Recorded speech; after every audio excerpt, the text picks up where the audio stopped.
Hello guys, नमस्ते। तो guys हो रहा है सुबह सुबह का टाइम, सो करके उठ गए हैं। अब बिस्तर वगैरह अपना सही कर देंगे और दिन है नवरात्रि का क्या मतलब कि अष्टमी वाला दिन है। तो सुबह सुबह उठ करके यहाँ पर मैं लग गई हूँ झाड़ू पोछा लगाने में, क्योंकि घर की सफाई तो बहुत ज़्यादा ज़रूरी है, क्योंकि पूजा पाठ है तो इसलिए और ज़्यादा। वरना तो खैर करनी ही होती है, पर इस दिन तो करनी ही करनी है, लेट भी नहीं हो सकता है। तो यहाँ पर मैं चली गई नहाने के लिए। नहा करके यहाँ पर मैं आ गई हूँ और अब मैं करूँगी रसोई में जा कर के काम। तो यहाँ पर मैंने लगा लिया था अपने फेस पे रोज़ वाटर, क्योंकि रोज़ वाटर बहुत ज़्यादा ज़रूरी है। यहाँ बन के तैयार था हलवा चने, जो कि बना दिया था मेरी छोटी बहन ने, क्योंकि वो मेरे से पहले उठ गई थी तो उसने ये सब काम निपटा दिया। तो यहाँ पर आटा मल के रख दिया था। तो अब मैं बनाऊंगी छोले की सब्ज़ी, जिसके लिए मैंने टमाटर ले लिए हैं, हरी मिर्च ले ली हैं। अब मैं टमाटर और हरी मिर्च को अच्छी तरीके से पीस लूँगी, क्योंकि व्रत वाले खाने में कभी लहसुन प्याज तो डलता नहीं है। तो इसलिए मैं ये वाली ग्रेवी भी इसको पीस करके ऐड करूँगी, ताकि हमारे छोले हैं बहुत टेस्टी बन के तैयार हो। तो यहाँ पर मैंने रख दिया है भगोना, क्योंकि हमारे कुकर में छोले उबले रखे हैं। तो मैंने सोचा कि चलो भगोने में ही इसको छौंक देते हैं। तो यहाँ पर मैंने ऐड कर दिया है भगोने के अंदर सरसों का तेल, और थोड़े से जो खड़े मसाले होते हैं ना, वो ऐड कर दिया है। और यहाँ पर ऐड कर दिए मैंने थोड़ी सी ग्रीन चिली, और यहाँ पर है सारे मसाले, छोले मसाला, हल्दी पाउडर, मिर्च पाउडर, धनिया पाउडर। तो यहाँ पर ये सारी चीज़ें ऐड कर दी हैं। यहाँ पर मैंने ऐड कर दिया हरी मिर्च और टमाटर का पेस्ट, और यहाँ पर मैं ऐड कर दूँगी नमक। नमक आपको स्वाद अनुसार ही डालना है, आपको जितना भी अच्छा लगता है, कम या ज़्यादा। तो यहाँ पर मैंने मसाला पकने के लिए रख दिया है लिड ढक करके। और यहाँ पर मैं काट लूँगी अब हरा धनिया, क्योंकि हरा धनिया बहुत ज़्यादा अच्छा लगता है सभी सब्जियों में, क्योंकि हरा धनिया अपने आप में ही अपना एक टेस्ट रखता है। और यहाँ पर आ गए थे मेरे नाना, जो कि दिखा रहे थे कि देखो मैं तो पूजा कराया हूँ और तुम्हारी अभी तक पूजा हुई भी नहीं है। तो यहाँ पर देखिए ग्रेवी भी अच्छी तरीके से पक गई है, ऑयल बिल्कुल सेपरेट हो गया है ग्रेवी से, और हमारे जो छोले थे वो भी अच्छी तरीके से उबल गए हैं। मैं भी आपको दिखाऊंगी, मतलब अभी तो मैं ही चेक कर रही हूँ कि उबल गए हैं या नहीं, क्योंकि ये भी ना बहन ने उबलने के लिए रख दिए थे, और काले चने तो उसने बना ही दिए थे पहले। तो यहाँ पर भी छोले बहुत अच्छी तरीके से उबल गए थे, जैसे मेरे को चाहिए थे ना, बिल्कुल भी खड़े नहीं थे, एकदम बहुत अच्छे से परफेक्टली उबले थे। तो यहाँ पर मैंने रख दिया है इसको। अब मैं डाल दूँगी ग्रेवी के अंदर, क्योंकि ग्रेवी बिल्कुल तैयार है और छोले उबले हुए ही हैं। तो हम सारे छोलों को ग्रेवी के अंदर ऐड कर देंगे। तो गाइस ये छोले बहुत ज़्यादा टेस्टी बने थे। कौन कहता है कि सिर्फ लहसुन प्याज से ही टेस्ट आता है? अगर बिना लहसुन प्याज का भी खाना बनाते हैं ना, तो उसमें भी अपना ये अलग टेस्ट होता है।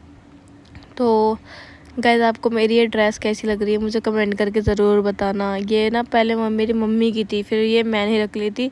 तब मैंने इसको निकाला था, मैं कपड़े वगैरह निकाल ली थी ना, तब मेरे को ये मिली थी। तो सोचा चलो अब इसको ही पहन लेते हैं। तो यहाँ पर ना मैंने ये हरा धनिया इसके अंदर ऐड कर दिया है, और अब थोड़ा सा ना उबालेंगे छोलों को, ताकि छोले अच्छी तरीके से पक जाएं। जो वाइट जो झाग है ना, वो पक जाता है, वो कच्चा वो होता है पानी, इसलिए इस तरीके के झाग आते हैं। तो अभी वो भी सब ख़त्म हो जाएंगे जब ये अच्छी तरीके से ग्रेवी पक जाएगी। तो यहाँ पर मैंने रख दिया है साइड में, ऑयल डाल दिया है कढ़ाई के अंदर पूड़ियों के लिए। तो अब हम पूड़ियाँ सेकेंगे। पहले मैं सारी लोइयाँ तोड़ लूँगी, ताकि ना एकदम से जब हम बेलते वगैरह है ना, तो उस टाइम पे इतना टाइम भी नहीं होता, क्योंकि कढ़ाई बहुत ज़्यादा गर्म होती है, तो लोइयाँ बनाने का इतना कोई टाइम होता नहीं है। तो यहाँ पर अब मैं सारी लोइयाँ तोड़ करके रख लूँगी, और फिर इसको गोल गोल करके रख लूँगी, ताकि मैं आराम से जल्दी पूड़ियाँ बनाती रहूँ और उसको उतारती रहूँ। तो गाइस ये व्लॉग मैं नवरात्रि मतलब अष्टमी पूजने के बाद ही अपलोड कर रही हूँ, एक दिन बाद, क्योंकि व्लॉग एडिट करने में टाइम लगता ही है। आप लोग समझ ही सकते हो, आप लोग भी समझदार हो, मेरी वीडियो देख रहे हो ना, इसलिए तो बस यहाँ पर हमारी पूड़ियाँ भी मैंने काफ़ी सारी नहीं बेल ली थी, क्योंकि मैं ही उतार रही थी, क्योंकि बहन ना अभी चली गई थी बाहर। तो यहाँ पर मैं उतारने लगी थी। आई वो थोड़ी देर में आ जाएगी तो वो भी उतरवा देगी मेरे साथ, पर पहले मैं उतार लेती हूँ। मैंने थोड़ी बहुत बेल करके रख दी, क्योंकि मैं भी तो खाली ही खड़ी थी ना, तो फिर मैंने सोचा जल्दी जल्दी इतना उतार के रख लेते हैं। तो गाइस ये हमारी जो चिमनी है ना, ये बहुत काम की है। अगर हम इसको चला लेते हैं ना, तो हमें गर्मी बिल्कुल नहीं लगती, क्योंकि सारा धुआं ना बाहर निकलता रहता है। तो गाइस वैसे आप लोगों को पूड़ी बनाना अच्छा लगता है या फिर पराठे या रोटी? क्योंकि पूड़ी ना बहुत जल्दी बन जाती है, क्योंकि ऑलरेडी ना तेल गर्म होता है। जल्दी उबालो, मतलब उबालो कि जल्दी बेलते रहो और एक जगह उतारते रहो, तो बहुत जल्दी बन जाता है। वैसे सारी चीज़ ही जल्दी बन जाती हैं अगर आप बनाने खड़े होते हो तो चलो गाइस अब मेरी बहन आ गई है, अब मैं इसके साथ ही बना रही हूँ। अभी ऐसा कर रही थी कि तेरे बालों में से कितनी गंदी बदबू आ रही है, क्योंकि गाइस मैं फर्मेंटेड राइस वाटर वगैरह लगाती रहती हूँ ना अपने बालों में, तो मेरे बालों में अलग ही स्मेल आती है। तो फिर वो मेरे पास खड़ी थी ना, तो बोली थी कितनी गंदी स्मेल आई तेरे बालों में से। अब कैसे मुँह बना रही है। फिर मैंने इसकी वीडियो बनाई। यहाँ पर मैंने देखा कि पापा ना हमारी चुल्लू को अच्छे से खुजा रहे हैं, क्योंकि वो बहुत अच्छे से खुजवाती है, क्योंकि ये भी तो पैम्परिंग चाहती है ना कि इन्हें भी कोई पैम्पर करे। यहाँ मेरे नाना जा रहे थे इनको सानी करने के लिए। तो यहाँ पर हमारा भोग भी बन के तैयार हो गया था माता रानी का, और मैं पूजा करने के लिए भी बैठ गई थी सारा काम निपटा करके। वैसे हमने सारा काम निपटा दिया था, क्योंकि हमने सोचा कि पूजा ना पहले कर लेते हैं, क्योंकि बच्चों को जैसे बुला लेते हैं। जब हम भी कभी जाते थे ना करने वो ये खाने के लिए, कंजक के खाने के लिए, तो क्या करते थे लोग, हमें बुला लेते थे और हमारे सामने पूजा करते थे। क्योंकि और फिर जब पूजा करते थे ना तो इतना ज़्यादा धुआं हो जाता था कि आंखों में इतने आंसू। और मैंने पिछली बार यही किया था, मैंने बच्चों को बुला लिया था और बच्चे इतने परेशान हो गए थे कि वो बैठना ही नहीं चाह रहे थे, उठ के भाग रहे थे सारी कन्याएं। तो फिर यहाँ पर मैंने सोचा चलो यार पूजा कर लेते हैं, उसके बाद सारी कन्याओं को बुला लेंगे। तो कन्याएं बराबर वाले घर में खा ही रही थी, तो हमने सोचा जल्दी से पूजा निपटा लेते हैं ताकि बच्चों को ना आंखों में लगे ना धुआं वगैरह।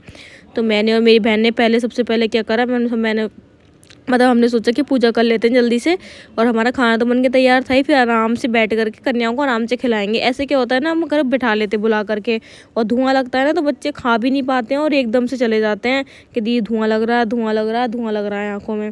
तो बहुत अच्छे से मैंने निपटा लिया। पहले पूजा वगैरह कर ली, फिर मैंने यहाँ पर कलावा तोड़ करके रख लिए बांधने के लिए, और यहाँ पर मैंने बैठने की पूरी व्यवस्था कर ली हमारी कन्याओं के लिए। तो यहाँ पर देखो हमारी कन्याएं यहाँ करके बैठ गई हैं, और ये देखो कैसे देख रहा था अभी एक छोटा सा बच्चा। तो हमारे पास ना बिल्कुल छोटी सी कन्या आई थी, अभी मैं आपको दिखाऊंगी, प्यारी सी। तो ये है वो प्यारी सी छोटी सी कन्या, ही सबसे छोटी थी और बिल्कुल भी रो नहीं रही थी, क्योंकि इसकी बुआ जी इसके साथ आई हुई थी इसलिए। तो यहाँ पर बच्चों ने बहुत अच्छे से खाया, हमारी सारी कन्याओं ने खाना। फिर यहाँ पर हम कन्याओं को अब विदा कर रहे हैं उनके पैर छू करके। तो यहाँ पर सारे ही कन्याओं ने बहुत अच्छे से खाना खाया, क्योंकि ना बिल्कुल भी धुआं नहीं था, और बहुत अच्छे से बैठ करके एकदम रिलैक्स हो करके। ये बिल्कुल नहीं रोई थी, क्योंकि सब छोटी कन्या की वो आई थी उसकी बुआ साथ में। तो यहाँ मेरे नाना कहे चलो अच्छा हुआ हमारी कन्या अच्छे से खा के चली गई। तो ये मैंने ना सोचा कि अब ना सब सामान समेट देती हूँ, बर्तन वगैरह। तो ये हलवे की मैंने जो थाली थी ना वो खाली करी, और हलवे को एक जगह ही कर दिया सारे को। और ये खा करके देखा ना तो ओहो बहुत टेस्टी बना था, सच में बहुत ज़्यादा टेस्टी बना था हलवा, जो कि मेरी बहन ने ही बनाया था। तो मैंने सोचा कि चलो पूड़ी ना पापा वगैरह इतनी खाना पसंद नहीं करते हैं, तो मैंने सोचा चलो थोड़े से चावल बना देते हैं, क्योंकि छोले और चावल का मेल ठीक है। तो अब यहाँ पर ना चावल मैंने पहले निकाल लिए हैं कुकर के अंदर। अब हम इसको धोएंगे और बनने के लिए रख देंगे। और ये कैमरा मेरा पता नहीं एकदम से कैसे गंदा हो गया, क्योंकि मैं बैक कैमरे से शूट कर रही थी, तो पता ही नहीं चला मुझे किस तरीके के ना ये दूर हो गया एकदम से कैमरे की जो वो होती है ना, तो इसलिए ब्लर ब्लर सी आ रही है। पर कोई नहीं। तो यहाँ पर मैंने एक्वागार्ड का पानी डाल दिया है, ऑयल डाल करके हम इसको बनने के लिए रख देंगे, और 1-2 सीटी में हमारे चावल बन के तैयार हो जाएंगे। तो बस फिर ना मैं क्या कर रहा था, मैंने चावल बनने के लिए रखे और मैं अंदर जा कर के बैठ गई, मतलब गैस वगैरह मैंने बंद कर दिया था। फिर मैं सो गई थी। वही जो भी आप मेरा फेस देख रहे हो, नहीं सो के उठने वाला फेस देख रहे हो। तो यहाँ पर हम सो करके उठे 3 बजे करीब दोपहर में।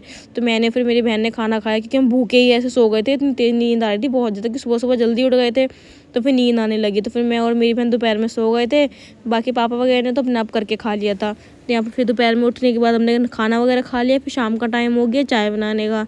तो यहाँ पहुँच गई मैं चाय बनाने के लिए, जिसके अंदर मैंने ब्राउन शुगर डाली, क्योंकि अभी ना हम ब्राउन शुगर ही यूज़ कर रहे हैं, वाइट वाली शुगर बिल्कुल यूज़ नहीं कर रहे हैं। और अगर अब हम यूज़ करते हैं ना तो वो हमें बहुत ज़्यादा तेज़ मीठी लगती है, अब मतलब बिल्कुल एक्सट्रीमली मीठी लगती है। तो गाइज़ यहाँ पर ना फिर मैंने शाम में ना सबके लिए छोले के वाले जो चने होते हैं ना ये, और हलवा करा। मतलब इसका जो टेस्ट होना है अलग ही होता है नवरात्रि वाले टाइम में। वैसे तो हम बनाते ही नहीं है कभी भी दोनों चीज़ साथ में, मैं तो खैर नहीं बनाती हूँ, आप लोगों की मुझे पता नहीं, पर मैं नहीं बना पाती हूँ कभी दोनों चीज़ें एक साथ। पर यहाँ पर बनी थी ना तो बहुत टेस्टी लगती हैं। तो यहाँ पर मैं जा रही हूँ अंदर रखने के लिए, क्योंकि मैंने सभी के लिए कर ही लिया था, बस पापा को नहीं खाना था, क्योंकि पापा ने लेट ही खाना खाया था ना इसलिए। तो यहाँ पर पापा खाए थे मटरी, जो कि मैंने बनाई थी, बहुत टेस्टी थी, लेयरिंग वाली। और मैं यहाँ अपने नाना की वीडियो शूट कर रही थी, क्योंकि मेरे पापा नहीं आना चाह रहे थे ना, तो मैं नाना से कही थी देखो मेरे नाना तो आ जाते हैं वीडियो में, कितनी भी देर में वीडियो में ले लूँ। तो यहाँ पर हो गया था थोड़ा शाम का टाइम, तो मैंने सोचा चलो मेरे एक पार्सल आया हुआ रखा था, जो कि मैंने मंगाई थी डिजिटेक की ट्राईपॉड मंगाया था। तो यहाँ पर ये ट्राईपॉड भी ठीक निकला, अच्छा निकला। मैंने ऑनलाइन मंगाया था इसको, क्योंकि ऑफलाइन ना ये मिलता नहीं है। तो फिर मैंने सोचा कि चलो इसको ऑनलाइन ही परचेज़ कर लेते हैं। तो यहाँ पर फिर मैंने इसको ऑनलाइन परचेज़ कर लिया है। अच्छा सा मतलब आया, अच्छा खासा रिसीव हुआ है मुझे। मेरे पास था ऑलरेडी, मेरे पास है एक ट्राईपॉड, पर वो मैं इसको काफ़ी टाइम हो गया यूज़ करते कर। फिर मैंने सोचा कुछ एक नया मंगाते हैं, तो फिर मैंने एक नया सा ट्राईपॉड ऑर्डर किया, जो कि बहुत ज़्यादा अच्छा है। इसकी क्वालिटी, बिल्ड क्वालिटी बहुत ज़्यादा अच्छी है। और फिर मैंने सोचा इसकी वीडियो बना लेते हैं, कहीं कुछ टूटा फूटा निकलेगा तो हम रिव्यू शेयर तो कर देंगे ना, कि देखो भाई टूटा फूटा निकला है आपकी तरफ से हमको। तो मुझे ठीक ठाक रिसीव हुआ है, मेरे काम का भी है। तो फिर मैंने सोचा इसकी लेंथ चेक करती हूँ। ओफो, इसकी लेंथ तो मेरे से भी बड़ी है, और अगर बड़ी करोगे तो और ज़्यादा बड़ी हो सकती है। और इसकी लेंथ सच में मेरे से बड़ी है। उसकी बिल्ड क्वालिटी बहुत ज़्यादा अच्छी है, हिलने विलने वाला नहीं है और बहुत ज़्यादा अच्छा है ये। तो गाइस मुझे तो बहुत ज़्यादा पसंद आया। वैसे भी इसकी ना सारी चीज़ अच्छी होती हैं। तो अभी आप लोग सोच रहे होगे ना पीछे दिया जल रहा है, तो हाँ मैंने ना शाम के टाइम में पूजा की थी, क्योंकि ना 8 नवमी वाले दिन ना मंदिर नहीं हटाते हैं, और 8 नवमी एक दिन थी तो हम हटाएंगे मंदिर दशहरे वाले दिन, तो अभी मंदिर लगा ही रहेगा। तो यहाँ पर अभी मैं सोचा चलो यार अब ना थोड़ा सा पापा के साथ, पापा ने बोला चल मार्केट चल रहे हैं, तो फिर मैंने अपने कपड़े चेंज कर लिए, क्योंकि मैं वो घाघरा पहन के नहीं जा सकती थी, क्योंकि वो बहुत ज़्यादा ब्राइट कलर का है या फिर वो इतना मतलब फ्लेयर्स वाला है, तो इसलिए तो मैंने कपड़े चेंज करे और पापा के साथ निकल गई मार्केट की तरफ। ये पड़ता है हमारा मनोकामना मंदिर, और ये है हमारा पूरा मार्केट मुरादाबाद का, टाउन हॉल साइड का। तो मैं और मेरी बहन पहुंच गए हैं शॉप पर, और जिस शॉप पर हम गए थे उस शॉप के जो ओनर हैं वो भी मेरी वीडियोस देखती हैं, जो कि बहुत ज़्यादा प्यारी हैं। और एकदम सडनली उन्होंने मेरे को पहचान भी लिया था, और मुझे बहुत ज़्यादा अच्छा लगा जब उन्होंने मुझे पहचाना कि भाई ये मुझको जानती हैं, तो मुझे बहुत ज़्यादा अच्छा लगा। तो यहाँ पर अब हम निकल गए हैं अपने शूज़ लेकर के, जो कि मैं पहले लेने के लिए गई थी ना, और मुझे मिले नहीं थे, पर मुझे इस बार मिल गए हैं मेरे शूज़, क्योंकि मेरे नाप के आ गए थे। फिर हम गए यहाँ पर शॉप पे खड़े थे, तब मेरी एक प्यारी सी सब्सक्राइबर मुझे फिर मिल गई, और मुझे उन्हें देख करके बहुत ज़्यादा अच्छा लगा, और वो इतनी एक्साइटेड थी ना मुझसे मिलने के बाद कि बहुत ज़्यादा। और मुझे भी बहुत ज़्यादा अच्छा लगता है जब आप लोग मुझे मिलते हो और आप लोग इतना ज़्यादा प्यार देते हो, बहुत ज़्यादा मुझे एक अच्छी सी ना फीलिंग आती है। तो फिर हम यहाँ पहुँच गए थे ना स्टूल लेने के लिए, मुझे स्टूल चाहिए था हमारे किसी काम के लिए। तो बहन मेरी बैठ के देख रही थी सारे स्टूल्स पे कि हमें कौन सा चाहिए, तो फिर ये लेकर के हम घर ही निकल गए थे। तो बस गाइज़, अगर आप लोग हम जब भी मुझे कहीं मिलते हो ना, तो मुझे इतना ज़्यादा अच्छा लगता है ना कि बस एक अंदर से अच्छी वाली फीलिंग आती है। फिर लगता है कि हाँ यार चलो हम कुछ तो कर रहे हैं ना, सब हम लोगों को इतना ज़्यादा प्यार देते हैं और इतना ज़्यादा सपोर्ट करते हैं, और इतनी ज़्यादा हमें मतलब देखना पसंद करते हैं, और मिलते हैं तो बोल भी लेते हैं, तो बहुत ज़्यादा अच्छी लगती हैं ये सारी चीज़ें। तो मुझे तो बहुत ज़्यादा अच्छा लगा आपसे मिल करके। अब आपने मुझे कमेंट ज़रूर करना, अगर मेरा व्लॉग देख रहे हो या फिर मेरा रील देखोगे इंस्टाग्राम पे, तो वहाँ पर भी करना। मुझे बहुत ज़्यादा अच्छा लगा आपसे मिल करके। और जब भी कभी आप लोग मुझसे मिला करो तो मतलब बोल लिया करो। कभी कभी ऐसा होता है ना कि आप लोग नहीं बोल पाते हो, तो पर बोल लिया करो। ऐसा नहीं है कि मैं कभी किसी को देख करके इग्नोर कर देती हूँ या कुछ करती हूँ। जो मेरे से आज तक के मिले हैं वो मैं सबसे ही बोली हूँ, और बहुत अच्छे से शायद वो लोग जानते भी होंगे। तो बस गाइज़ यही है हमारा पूरे ब्लॉग का एंड।